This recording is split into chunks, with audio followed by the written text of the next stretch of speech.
1983 সাল থেকে 2009 সাল পর্যন্ত যতগুলো ন্যাশনাল পে স্কেল ডিক্লেয়ার করা হয়েছিল সবগুলো ন্যাশনাল পে স্কেলে টাইম স্কেল এবং সিলেকশন গ্রেডের একটা প্রভিশন ছিল।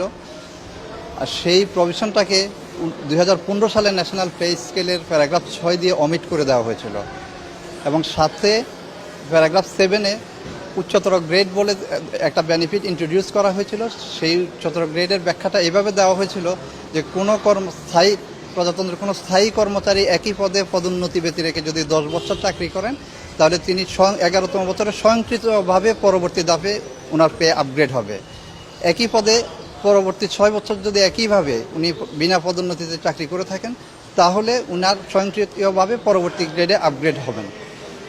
এই প্যারাগ্রাফের ভিতরে 2টা ক্লাস অফ এমপ্লয়িজদেরকে অফিসারদেরকে এক্সক্লুড করা হয়েছে। যারা অলরেডি 4th গ্রেডে আছেন তারা এই আইনের সুবিধা পাবেন না। আর একইভাবে বলা হয়েছে যারা ইতিপূর্বে টাইম স্কেল বা সিলেকশন গ্রেড যেই নামে অবহিত হোক না কেন, যারা ইতিপূর্বে 2টা পেয়েছেন তারাও পাবেন না। সাবসিকুয়েন্টলি 2016 সালে এসে গভর্নমেন্ট একটা 2016 সালে ফাইন্যান্স মিনিস্ট্রি থেকে একটা পরিপত্র জারি করা হয়েছিল, সেটা 21/9/2016।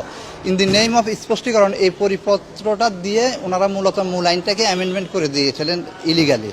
সেটাকে আমরা চ্যালেঞ্জ করেছিলাম বিপদী হাইকোর্ট ডিভিশন।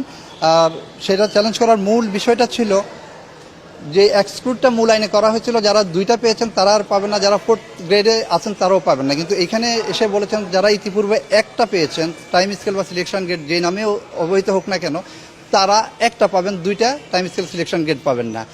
এই পরিপত্রটার বৈধতা চ্যালেঞ্জ করে আমরা হাইকোর্টের কর্মরত বেঞ্চ অফিসারদের পক্ষ থেকে একটা রিট পিটিশন করেছিলাম। সেই রিট পিটিশনে এই পরিপত্রটাকে ইলিগাল ডিক্লেয়ার করেছিলাম। সাবসিকুয়েন্টলি এরই ধারাবাহিকতায় আরও বিভিন্ন ডিপার্টমেন্ট থেকে আরও অনেকগুলো রিট পিটিশন হয়েছিল। সেই সবগুলো রিট পিটিশনে একই রকম রায় প্রদান করছিল। তার বিরুদ্ধে গভর্নমেন্ট অ্যাপিল করেছিল, অ্যাপিলে লিভ গ্র্যান্ট করা হয়েছিল। গতকালকে সেই লিভের শুনানি হয়েছে, শুনানি শেষ করে আজকে জাজমেন্ট হয়েছে।